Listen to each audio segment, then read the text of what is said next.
Ma famille, si vous dormez, réveillez-vous, hein. Écoutez.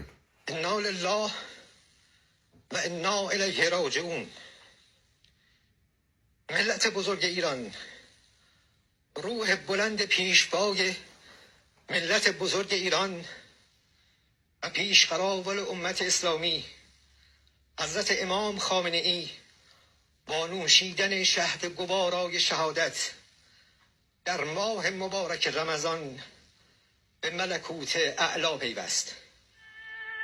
شورای عالی امنیت ملی در این زمینه بیانیه‌ای به این شهر صادر کرده است. Alors la famille, c'est confirmé, hein. Ça là, c'est la télévision d'État iranienne même. La télévision d'État iranienne. Qui vient de confirmer la mort du guide suprême iranien Ali Khamenei. L'annonce de Donald Trump, ça n'était pas du blabla. Et je l'avais dit même, j'ai dit, bon, ça m'étonnerait que Donald Trump fasse une annonce comme ça. Fortuite. Effectivement, le guide iranien est tombé sous les bimbos des États-Unis et d'Israël. Lui et quelques membres de sa famille.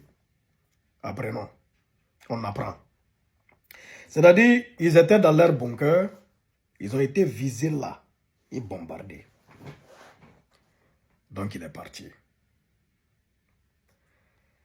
Ali Khamenei a succédé à l'Ayatollah Khomeini, qui était son maître, en 1989, à la mort de ce dernier.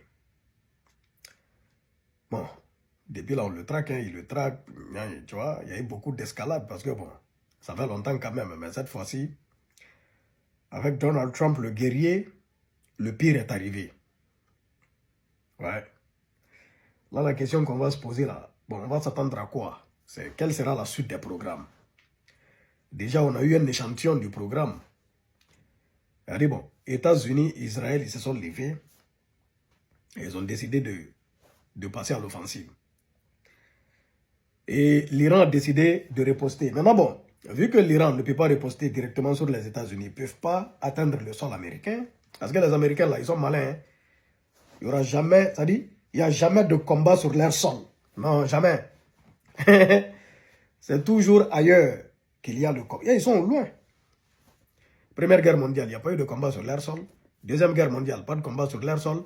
La guerre au Vietnam, c'est au Vietnam là-bas que ça s'est passé. En Irak, ça s'est passé en Irak. Afghanistan, ça s'est passé là-bas en Afghanistan. Libye, ça s'est passé sur le sol libyen. Dans le Sahel, ça se passe. Voilà, jamais là-bas. Hein. Mais bon, l'Iran, qu'est-ce que l'Iran a fait? Ils ont riposté sur les points où les États-Unis ont des bases, comme vous le voyez là. Jordanie, Koweït, hein, Bahreïn, Émirats Arabes Unis, hein, Qatar.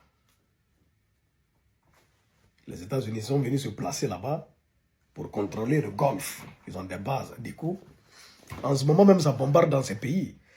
Donc, j'ai vu même des influenceurs du côté de Dubaï. Dubaï, l'Eldorado, du côté de Dubaï, en train de pleurer. En tout cas, qu'Allah protège tous nos ressortissants, parce qu'on a des ressortissants qui sont là-bas. Franchement, force et courage à eux, on espère qu'ils n'auront rien. En tout cas, on a vu les bombardements, et là, avec la mort de l'Ayatollah Ali Khamenei, on ne sait pas qu'est-ce qui peut se passer encore demain avec l'Iran. Parce que forcément, il y aura d'autres escalades encore. Qu'est-ce que l'Iran va faire? Et qu'est-ce que les États-Unis aussi comptent faire? Et là, les conséquences, c'est quoi? C'est-à-dire, le risque, c'est quoi même? Là, on frôle une troisième guerre mondiale. Parce que l'Iran riposte sur les alliés des États-Unis dans le Golfe. Et si ceux-là décident de riposter aussi. Maintenant, l'Iran aussi a des alliés. Russie, hein, et Chine. Si ceux-là aussi décident de rentrer dans la danse. L'Europe n'a pas été consultée. On a écouté Emmanuel Macron. Ils n'ont pas été impliqués, ils n'ont pas été avisés. De toutes les façons, ils ne comptent pas. C'est-à-dire les États-Unis, c'est eux qui décident. C'est les chefs. S'ils décident de faire, ils n'ont pas besoin de demander la permission à quelqu'un. Est-ce que vous les aviez vus au Conseil de sécurité des Nations Unies, en train de parler là-bas, comme on avait vu l'autre là, hein, là-bas en 2002, 2003. Hein, Colin Powell. Non, il n'y a pas eu ça. Directement, ils sont passés, ils ont bombardé. Voyez-vous? Maintenant, bon, on est au bord d'une troisième guerre mondiale parce que si tous ceux là rentrent là-dedans, ça sera gâté. Maintenant, une autre conséquence, parce qu'il y a les gens qui sont au loin qui disent que oh, ça là c'est au loin là-bas, ça ne nous concerne pas. Ça va se répercuter sur nos poches très très bientôt. Là. Oui, oui, très très bientôt. Vous connaissez le détroit d'Ormuz? Vous avez entendu parler du détroit d'Ormuz? Vous voyez ça en image ici. 20% du carburant mondial passe par là, transite par là.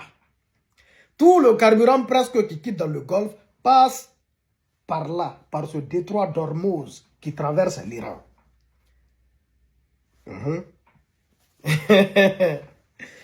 Et qu'est-ce que l'Iran a fait là? Ils ont décidé de fermer.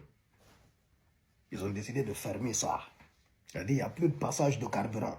Conséquence quoi? Flambée du prix du carburant. Bientôt, à la pompe là, on va débourser cher pour acheter le carburant.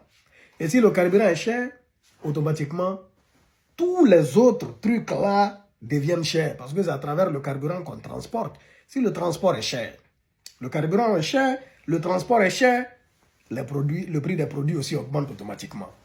Donc ça va se répercuter dans nos poches directement, sans déjà même parler de l'embrasement, c'est-à-dire s'il y a eu une troisième guerre mondiale. On ne le souhaite pas, on touche du bois.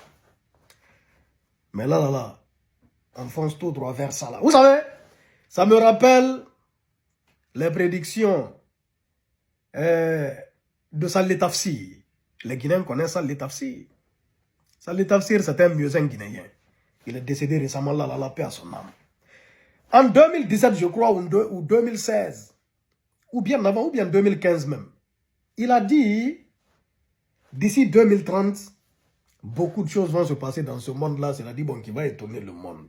Mais en 2030 même là, c'est-à-dire un événement va se produire en 2030, pour toutes les personnes qui seront là, qui seront vivants, qui vont assister à ça, franchement, ça sera extraordinaire. Oui, Koko Jack Intajama, c'est ce que Salih Tafsir avait dit à l'époque.